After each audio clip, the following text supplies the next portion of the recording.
अस्सलाम वालेकुम। अॼु असां मॉडल पेपर नंबर जेको आहे 11 उनखे ॾिसंदासीं। हिन खां पहिरियां असांजा मॉडल पेपर जेके आहिनि 10 थी चुका आहिनि ऐं हर हिक में 100 MCQs हुयो, यानी कि असांजो 1000 MCQs थी चुको आहे ऐं अॼोके सां असांजा थींदा टोटल 1100 MCQs।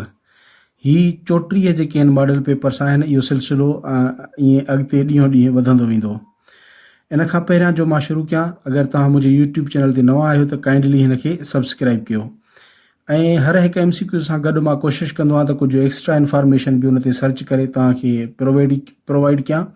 ईअं सभिनी गुज़िरियल जेके बि मुंहिंजा पेपर्स ही कया आहिनि सॉल्व, उन्हनि में हर हिक में जेका आहे एक्सप्लेनेशन ईअं ॾिनल आहे। इहो सिलसिलो बि हिन सां गॾोगॾु जारी रहंदो। शुरू था कयूं। सुवाल नंबर पहिरियों आहे, शाह अब्दुल लतीफ़ भिटाईअ जो सैर ऐं सफ़र नाले किताब जो लेखक आहे जो नालो आहे, यानी हे किताबु आहे शाह अब्दुल लतीफ़ भिटाई जो सैर ऐं सफ़र। इहो किताबु कंहिं लिखियो आहे? हे काके भेरूमल लिखियो आहे। ठीकु आहे। ऐं ॿियो किताबु आहे लतीफ़ी सैर। लतीफ़ी सैर किताबु जेको आहे उहो बि भेरूमल जो ई लिखियलु आहे।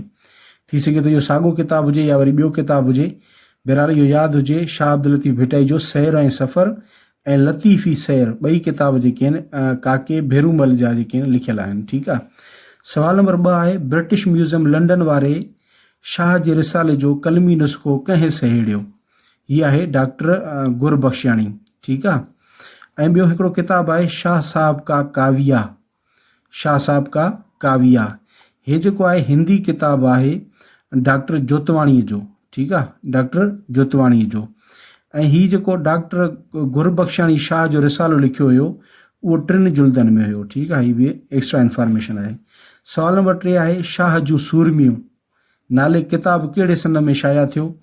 हीअ जेको आहे 1944 में। ऐं शाह जूं सूरमियूं इहो किताबु कंहिं लिखियो हुयो? हे नारायण दास बंभाणी लिखियो, नारायण दास बंभाणी। ठीकु आहे। उनखां पोइ सवाल नंबर 4 आहे, तहक़ीक़ ऐं तनक़ीद ते लिखियलु किताबु उथी राओ रेल जी लेखिका आहे, हे केरु आहे? परवीन मूसा मेमण जेका आहे उहा आहे। सवाल नंबर 5 आहे, सिंध में अवाइली सहाफ़त जो दौरु कॾहिं खां शुरू थियो?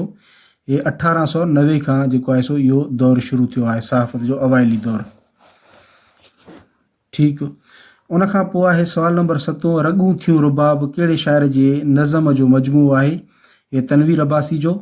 हे SST जे पेपरनि में बि हाणे जेके थिया हुया SPSC ॾिना, उन में बि सवाल अची चुको आहे। उनखां पोइ आहे, सिंधी में तमसीली शाइरी जो बुनियादु कहिड़े दौर में पियो? हे समन जे दौर में बुनियादु पियो तमसीली शाइरी जो। अच्छा, तमसीली जेका आहे शाइरी उहा छा थींदी आहे? तमसीली यानी जेका माण्हुनि ऐं वाक़ियात ते मुश्तमिल हुजे, यानी माण्हू या को उन में वाक़ियो बयानु हुजे त उनखे जेका आहे तमसीली जेका आहे शाइरी चइबो आहे। जीअं शाह लतीफ़ जे सोरहनि जेको आहे सो सूरमियुनि ऐं सोरहनि जा जेके आहिनि तमसील कतब तो रांदो वियो आहे। जीअं शाह लतीफ़ जूं सूरमियूं, उते बि उन्हनि माण्हुनि जे माना ऐं उन्हनि जे वाक़ियात ते मुश्तमिल आहे, त उहा तमसीली शाइरी जेका आहे उहा चइबी। उनखां पोइ सवाल नंबर 9 आहे, मुअन जो दड़ो नाले नावेल जो लेखक आहे अली बाबा। ऐं अली बाबा जा हे कुझु ॿियो नाटक बि आहे, दुंगी मंझि दरिया। इहो सुवाल बि आयो हुयो हाणे SST में, त दुंगी मंझि दरिया खे छा आहे त जर्मनी में 3 नंबर जेको आहे सो 3 नंबर एवॉर्ड मिलियो हिन अली बाबा जे लिखियल नाटक दुंगी मंझि दरिया खे।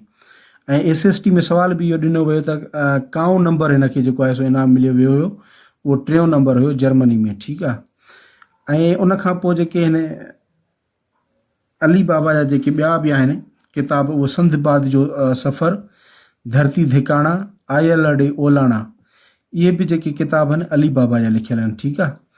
सिंधी में गुल बिकावलीअ जो किसो पहिरीं कहिड़े साल छपियो? 1890 में। सवाल नंबर 11, सिंधी साहत सोसाइटी जा रिसाला कहिड़े सन में जारी थिया? जवाबु 1895 में। सवाल नंबर 12, फ़तहनामा सिंध कंहिंजी तसनीफ़ आहे? हीअ आहे मीर सोबदार जी। ठीकु आहे, मीर सोबदार जी। पर हे मूंखे जेको आहे सो सर्चिंग कई त मूंखे हे ग़लति लॻो। ठीकु आहे। असल में फ़तहनामा या सिंध जो शाहनामा, सिंध जो शाहनामा या फ़तहनामा सिंध, ऐं इन खे 3 हे बि चवनि था कलोड़नि जी हार, कलोड़नि जी हार। ठीकु आहे। अच्छा, ॻाल्हि सम्झिजो, हीउ जेको फ़तहनामा सिंध आहे इहो फ़ारसी में लिखियो आहे मीर सोबेदार, ठीकु आहे, फ़ारसी में लिखियो आहे मीर सोबेदार।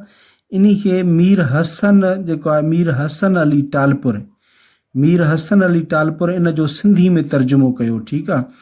ऐं सिंध जो शाहनामो बि इन खे चयो थो वञे, फ़तहनामा सिंध बि चयो थो वञे, कलहुड़नि जी हार बि चयो थो वञे, ठीकु आहे। लिखियलु मीर सोबेदार जो आहे फ़ारसी में, तर्जुमो इन जो मीर हसन अली टालपुर कयो आहे ऐं इन जा 3 नाला ही आहिनि। सवाल नंबर 13, अंग्रेज़नि जे दौर में सिंध में तालीम बाबति हिकिड़ो जामिया रिपोर्ट तयारु करण ते कंहिंखे मुक़ररु कयो वियो? त हीअ आहे गायल, ठीकु आहे। उनखां पोइ सवाल आहे मशहूरु शाइर रशीद अहमद लाशारी किथे ॼाओ? ये नसीराबाद में। सवाल नंबर 15, सिट्राव में गज़ल जो हर बंदु केतिरनि मिसरनि ते ॿधल हूंदो आहे? हे 2। अच्छा, गज़ल जेको आहे अरबी ॿोली मां वरितल आहे, जंहिंजी माना आहे सुहिणनि सां मुहबत जूं ॻाल्हियूं करणु, ठीकु आहे। इन जो ॿियूं माना बि आहिनि, जीअं कतरणु आहे वग़ैरह, पर हीअ जेका आहे माना घणी वरिती थी वञे। सवाल नंबर 16, उहा इबारत जंहिं मां कंहिं ज़माने यानी वक़्त जो काथो लॻाए सघिजे उनखे चइबो आहे फ़इल। इहो फ़इल चइबो, उन मां ई असांखे ज़माने जी ख़बर पवंदी आहे। खाई रहियो आहियां, मां खाधो माना गुज़िरियल थी वियो, खाई रहियो आहियां माना हाणे हलंदड़ आहे।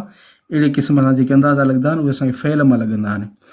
अच्छा, हीअ हिकिड़ी एक्स्ट्रा इंफॉर्मेशन, जॉन बुनियान जे किताब पिलग्रिम्स प्रोग्रेस, ही ब्रिटिश लिटरेचर में वॾो मशहूरु आहे। इन जो ही जेको आहे किताब जॉन बुनियान जी किताब पिलग्रिम्स प्रोग्रेस जो सिंधी में तर्जुमो परबदास भेरूमल सालिक जो सफ़र नाले सां कयो। यानी हिन पिलग्रिम्स प्रोग्रेस जो नालो जेको सिंधी में रखियईं सालिक जो सफ़र, ठीकु आहे, परबदास भेरूमल कयो, ठीकु आहे, सिंधी में। उनखां पोइ अॻिते था हलूं। सवाल नंबर 17, सवाल नंबर 17 में आहे अदबी दुनिया में मांझीअड़ो लोक अदब जी हिकु सिन्फ़ सॾिजे थी, उन जे हर बंद में केतिरियूं मिसरूं हूंदियूं आहिनि? हे 4 हूंदियूं आहिनि। हे लोक अदब जूं ॿियूं बि कुझु सिन्फ़ूं पिरोली, हुनुर, द्राहो, सिंगार, ॾहस, ॾोर, लोली, सेहरा, बेलण, छलड़ा, मोरो, जमालो, इहे जेके आहिनि लोक अदब जूं सिन्फ़ूं आहिनि, ठीकु आहे। अॻिते था हलूं। सवाल नंबर 18, 3 हम काफ़िया सिटनि वारे बैत खे चइबो आहे मसलस, ठीकु आहे, मसलस। सवाल नंबर 19, सिंधी ॿोलीअ में पहिरीं कहाणी कहिड़ी तस्लीम कई वई आहे? बंबे ज़िमीदार जी ॻाल्हि। हीअ कहाणी जेका आहे पहिरीं सिंधी कहाणी जेका आहे तस्लीम कई वई आहे बंबे ज़िमीदार जी ॻाल्हि। हीअ जेको किताबु आहे इहो हिंदी में लिखियलु किताबु हो। मियाँ ग़ुलाम हुसैन कुरैशी इन जो तर्जुमो कयो सिंधी में, ठीकु आहे, बंबे ज़िमीदार जी ॻाल्हि, मियाँ ग़ुलाम हुसैन कुरैशी। सवाल नंबर 20, नाविल न त छा, हे बि बुक, हिते बुक लिखूं था। नाविल न त छा जी लेखिका आहे अलीना लालवाणी।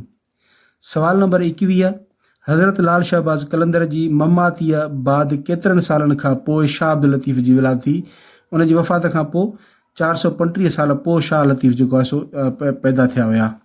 सवाल नंबर 22, हकीम फ़तेह मोहम्मद सेवाणी हिकु 3 रोज़ा अख़बार 1939 में जारी कई, उन जो नालो ॿुधायो? इस्लाह। हाणे हकीम फ़तेह मोहम्मद सेवाणी जी अख़बार इस्लाह नोट करे छॾियो, हिते लिखांसि मां अख़बार, छो त जॾहिं हिन PDF ठहंदो त हिन में ॿाहिरां ई ख़बर पवंदी त इहा अख़बार आहे। सवाल नंबर 23, सिंध जो पहिरियों नक्शो ठाहियो कंहिं ठाहियो? अबू इसहाक अस्तखरी, अबू इसहाक अस्तखरी। ऐं कॾहिं पहिरियों नक्शो जेको शाया थियो हुयो? 1870 में। सिंध जो पहिरियों नक्शो 1870 में पब्लिश थियो।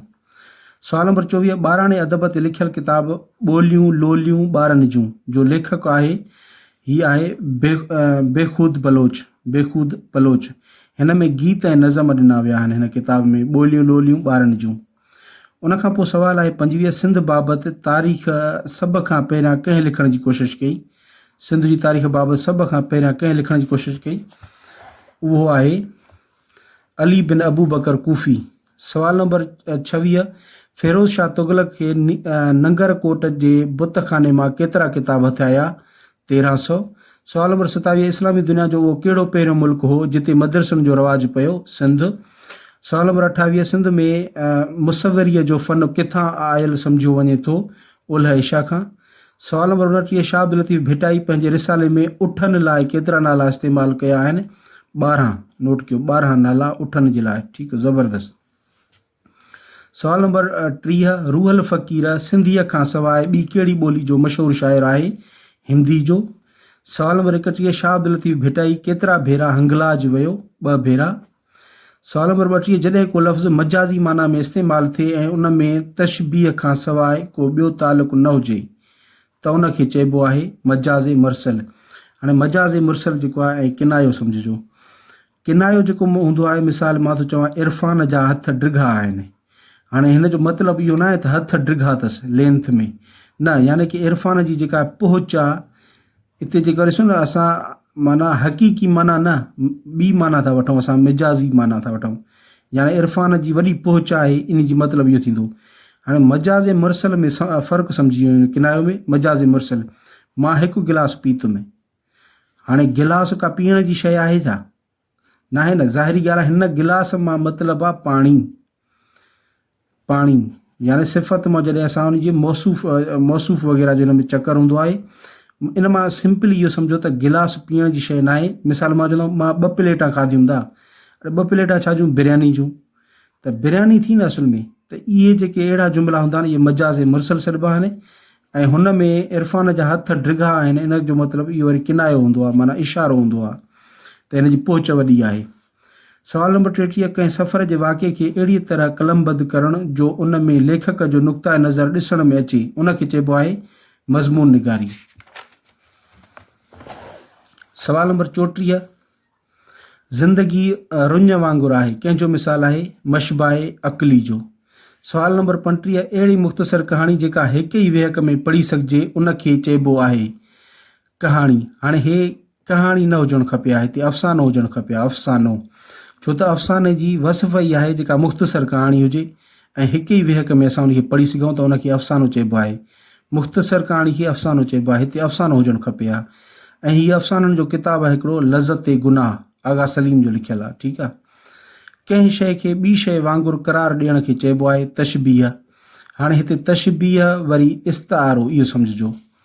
मिसाल मां थो चवां अली पखीअ वांगुरु असां अची पहुतो, अली पखीअ वांगुरु असां वटि आयो। मिसाल त हीअ जेको जंहिंमें इस्तेमालु थिए न वांगुरु, तूं चंड वांगुरु ॾिसे थो, नज़रे थो, तूं शींहं वांगुरु लॻे थो, जंहिंमें वांगुरु, जीअं, अहिड़ा लफ़्ज़ इस्तेमालु थियनि त उहा तशबीह थी वेंदी, जंहिंखे अंग्रेज़ी में सिमिली चइबो आहे। ठीकु आहे।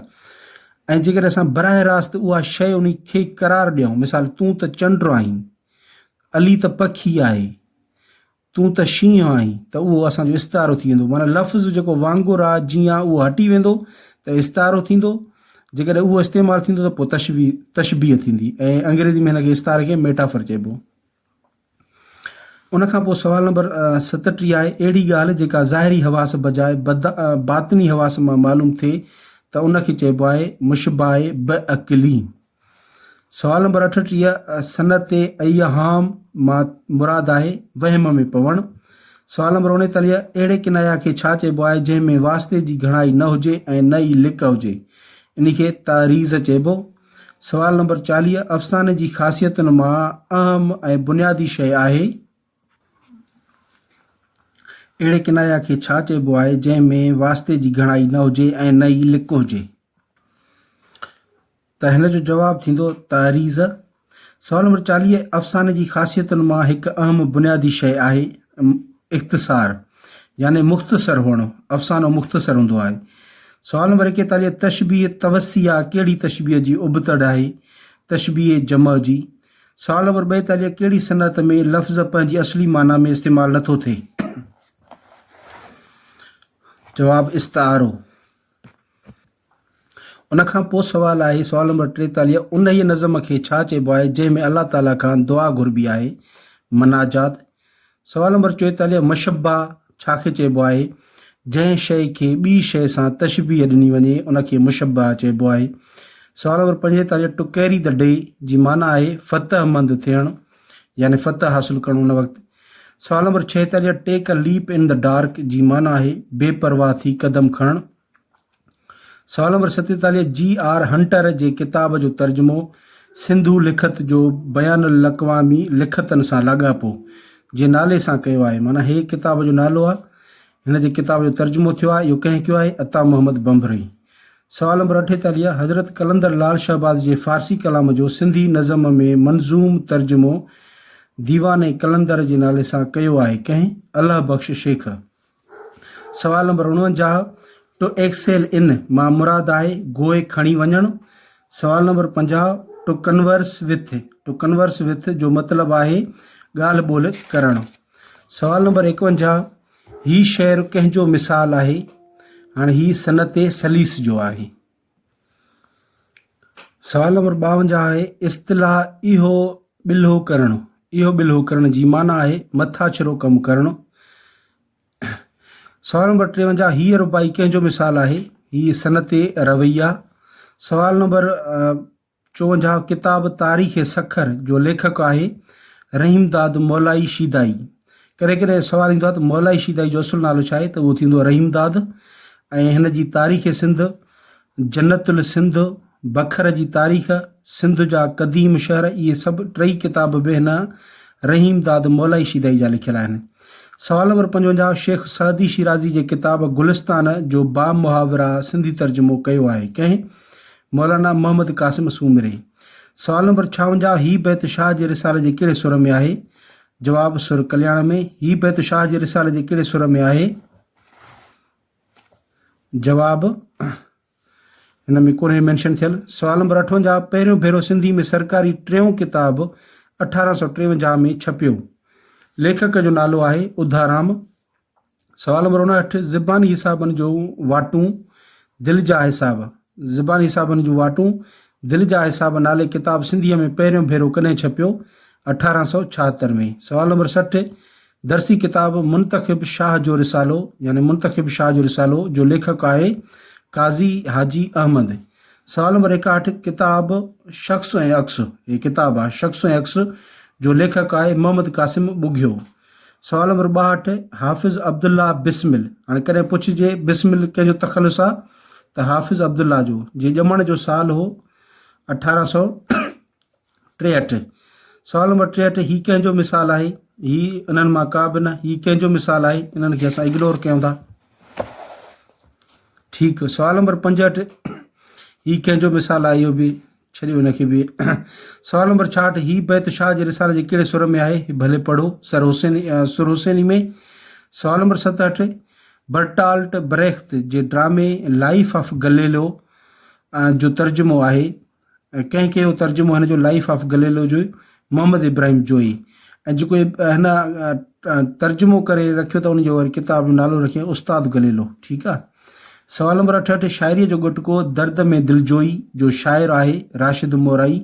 इम्पॉर्टेंट आहे, नोट कयो, दर्द में दिलजोई राशिद मोराई। 69 आहे सिंध ऐं बलूचिस्तान जो सैर सफ़र, किताब आहे सिंध ऐं बलूचिस्तान जो सैर सफ़र नाले किताब जो मुसनिफ़ आहे मोहम्मद हनीफ़ सिद्दीकी। सवाल नंबर 70, मास्तर वरियाम जो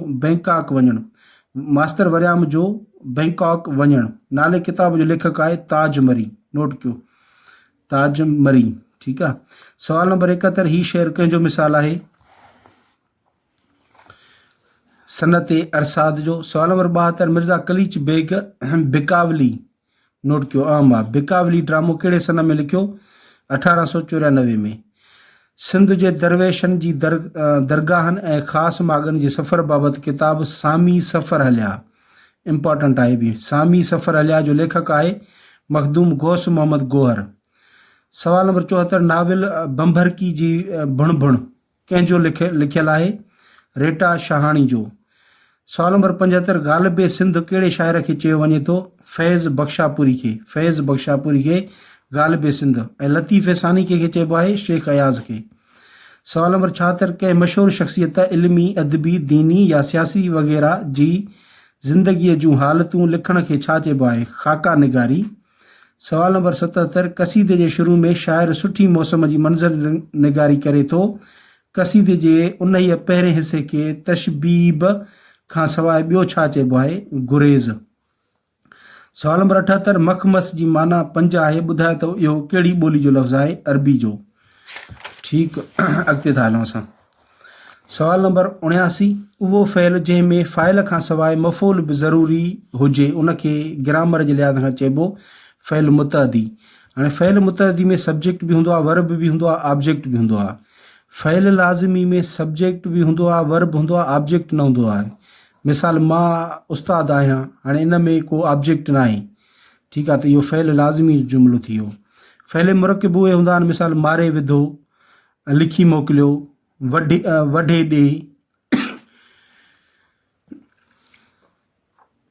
अॻिते था हलूं। सवाल नंबर 80, द लॉयंस शेयर जो मतिलबु आहे बिना महिनत मिलणु। सवाल नंबर 81, एन ओपन शेयर जी माना आहे नसोरो कूड़। सवाल नंबर 82, मशहूरु लेखक ऐं आर्टिस्ट एन काफ शेख जूं कहिड़ियूं कहाणियूं मशहूरु आहिनि? हे हिन जूं इश्किया कहाणियूं हिन जूं मशहूरु आहिनि ऐं हे कुझु किताब आहिनि। अच्छा, एन काफ शेख जो असुल नालो छा हो? अब्दुल्ला वलद कादिर बख्श शेख। अब्दुल्ला वलद कादिर बख्श शेख। हिन जा किताब आहिनि ही तारीख़ इंदलस, रूह रिहाण, खथोरी खेह, ये किताब आहिनि हिन जा।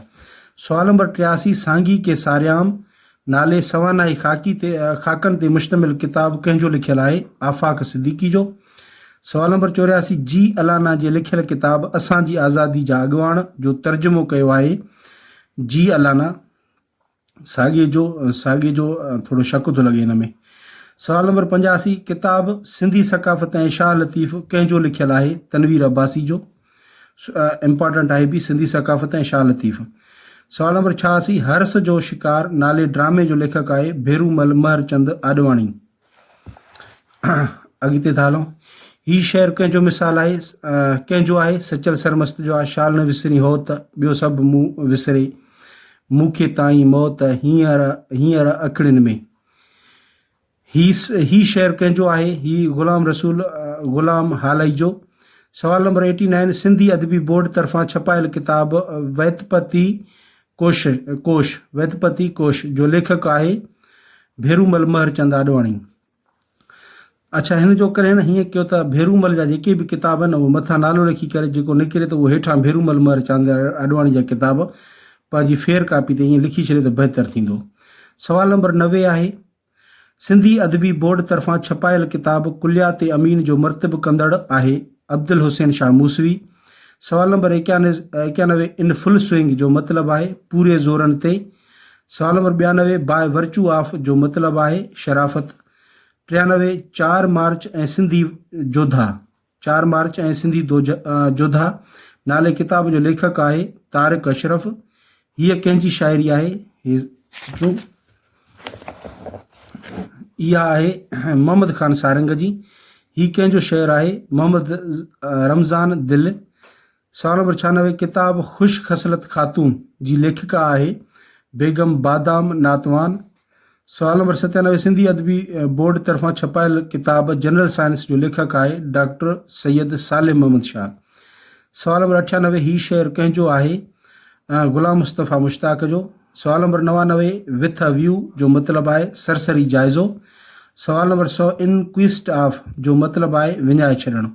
त ही हुया असांजा अॼु जा 100 सुवाल मॉडल पेपर नंबर जेको आहे 11।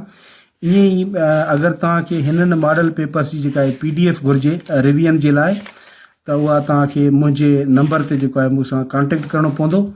ऐं उन सां गॾोगॾु मां सभई जेके पंहिंजा ॿिया वीडियोज़ बि मां ठाहे करे अपलोड कया आहिनि उन्हनि जूं बि जेके PDFs आहिनि तव्हांखे उन ते मां ॾेई छॾींदुसि।